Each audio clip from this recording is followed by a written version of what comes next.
Good afternoon. It is approximately 12 p.m. in Las Vegas, Nevada, YouTube, and it's your girl Tiff. So I'm coming to y'all with a real-time live update. For those of you who have been unaware, CPS tried to murder me and my children approximately 6 months ago now. They did some damage to the front of my old SUV. However, it wasn't in such a way that I couldn't go get my vehicle traded and get funds for it back. The damage was done a little bit to the lower bumper and things like that.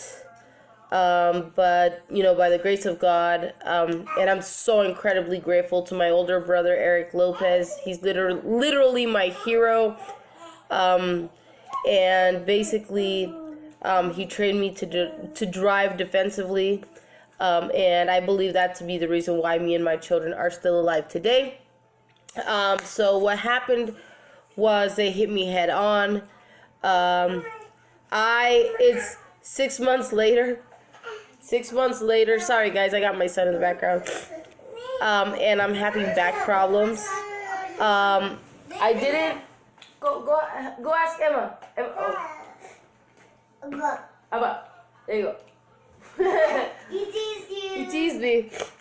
Okay, guys, I'm back. I'm sorry. My son Zeke needed me. So there was damage to the fender head, like I had specified. I just was so overwhelmed and incredibly angry and shocked. I mean, I had an array of different emotions going through the back of my mind. So I just didn't want to deal with the stupid insurances. I know that these damn insurance companies are rigged in such a way that they try to make the driver look like the guilty party instead of the actual guilty party. So I didn't want the stress and the aggravation, so I just said, screw it. And instead I took things to the higher-ups of my city. Like I had previously specified, I have called... So after they crashed into me, I called Child Protective Services, directly filed the complaint with them. The lady became very hostile, got attitude, which in result ended up me getting more attitude because I was already angry. And so then after that, I called the Las Vegas Metropolitan Police Department, filed a report. They sought out the vehicle, and that person, I assume, was cited for the attempted murder of my children and I. And I didn't do a follow-up with Metro, but I probably will in these days because I'm so swamped with things to do, guys. So after I called Metro, I just kind of didn't feel like they were really there for me. So I became more enraged, guys, which led me to my next things that I did. I called my good buddy Lawrence Weekly. For those of you who don't know, he is in charge of the district where I am currently residing in. And I emailed him. I'm like, yo, bro, look, they just crashed into my car. They damaged it. And that was my favorite car. And I was sentimental because it came from my dad and my stepmom. And, they are utter blessings to my family and me. And so, I was very emotional about it. And that's probably why I was so angry, actually. And so I'm like, they damaged my car. They tried to hurt me and my kids. And at the end of that, I ended up saying, how could you tell me that Child Protective Services is out here protecting children when, in fact, they're out. Look at what they just did to my family, okay? It's 6 months, 7 months now, actually, down the line, and I'm having back problems, guys. I can't lay down on my back without my lower portion of my back hurting. Typically, on a good day, I will be able to lay down, but on days like this, I haven't been able to. I will have to sit up and massage my back for a good chunk of time, okay? Whereas before, I didn't have to do that. I did go to the ER just to make sure that everybody was okay. The kids were all fine, myself included in that moment. There were no notable injuries on me, so they sent us on our way. Lord and behold, 7 months later, and I'm having back issues, guys. It's not something that I want to necessarily broadcast out there, but because of the fact that they're gang stalking me now, I feel that it is of essence and time, and it is necessary to get this vlog out to the public so that you guys are aware of what CPS is doing to people who are telling the truth to others. I have been doing human rights activism since I was about 15 and a half years old, and I am currently 31 and a half years old. I will be 32 in January. And so, and I'm blessed for that. I'm incredibly grateful to still be with you guys and being able to air this video. And I'm incredibly grateful to my brother because of the way he taught me, I was able to avoid getting rear-ended after the fact of being hit from the front. So, and we did make it home safe.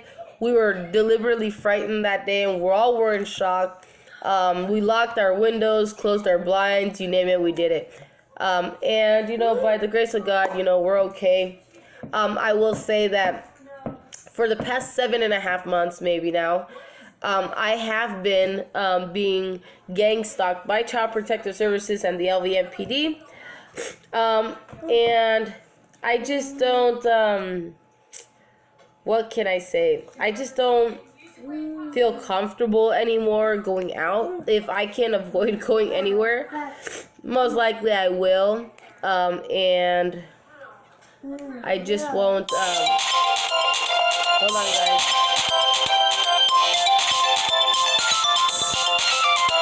Hold on.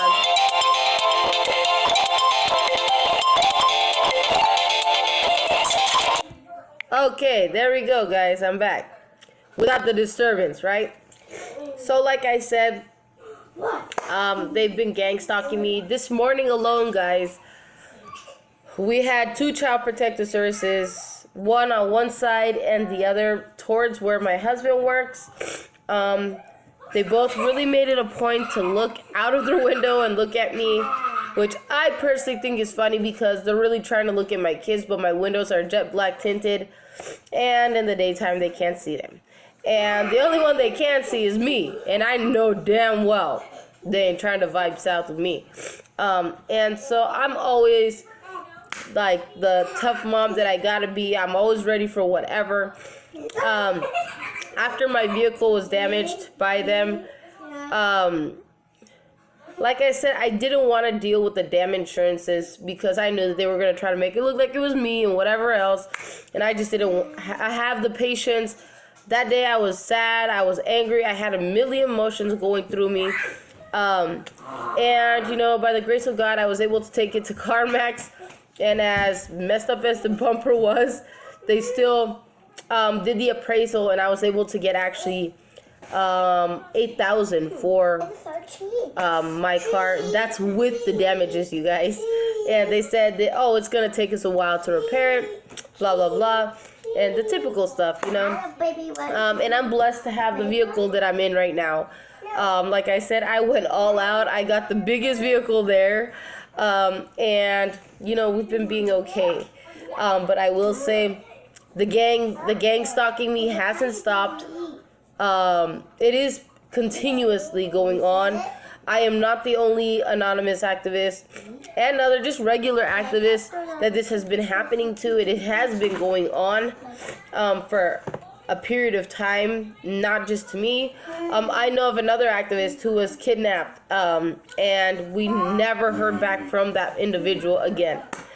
So I don't think it's good news for that person, which is why time is of the essence. Being tough, getting in shape, and all these things play a huge factor in that. Anyways, you guys, I wanted to do this vlog for you guys so you guys are aware of what they're putting me and my family, particularly myself and my children, through.